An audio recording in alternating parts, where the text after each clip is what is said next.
Hi there, my name is Dr. Simon Middle, and I'm the Medical Director for Lake Valley Hospice. And we're going to talk a little bit today about how we manage symptoms in hospice. So when we think about pain, I think we all get a little nervous about how we treat pain. We're always worried about side effects, maybe addiction. Maybe we've seen other people who have been having pain and we know that they weren't managed well. Our goal is to manage it to the best of our ability.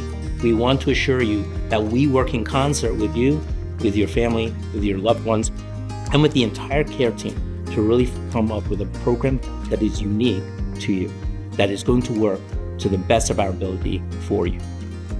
There are so many different types of pain. Specifically in hospice, what we see is there's a physical pain, but there's also emotional pain, there's also trauma pain, and we want to address that.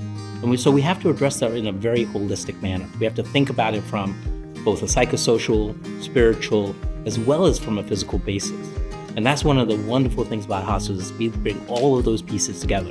That's why we have a massage therapist. That's why we even use music therapy, because we know those things have been shown to actually reduce pain beyond just medication. So physical pain is obviously a big part of what happens in hospice. And physical pain has lots of different components to it. So there are lots of symptoms that appear during the course of hospice, and a lot depends on what's causing or what the underlying illness might be. Maybe you have emphysema. Well, we know that your shortness of breath and cough might get worse. You might actually end up with some swelling in your legs. So those are symptoms that we can manage very, very effectively with medications and with other methods to try and keep your legs elevated, wrap them, because we want to do everything we can to make sure that we're not causing anything to get worse. We're actually improving things as much as we can.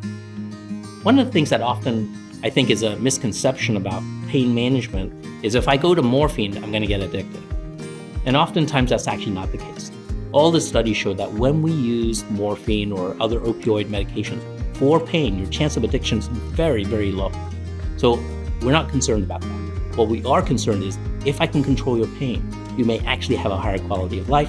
You're going to be able to interact more effectively than if you're always worried about the pain that you're feeling. Sometimes we'll use things like anti-inflammatory medications, sometimes ibuprofen, sometimes even steroids can be helpful. So we have a whole slew of different medications that we use depending on the type of pain it is. Maybe it's bone pain, maybe it's neuropathic pain, maybe it's a psychosocial pain. All of those have very different ways of treating, and we have that full ability to manage that within our hospice care program. So spiritual pain is one of the components of pain that we see, and oftentimes it comes with, I'm afraid to die. And guess what? We all have a fear of dying, and that's normal. And so how do we work through that? And that can actually lead to pain. Doesn't matter what your relationship is with God or whoever your higher power is, but there's this existential pain that happens as we go through the process of recognizing my life might be ending. What am I regretting? What am I proud of? What do I want to celebrate? And what are the things I wish I could do? And we want to help you get those things into your life so that you have the opportunity to end the way you'd like to end.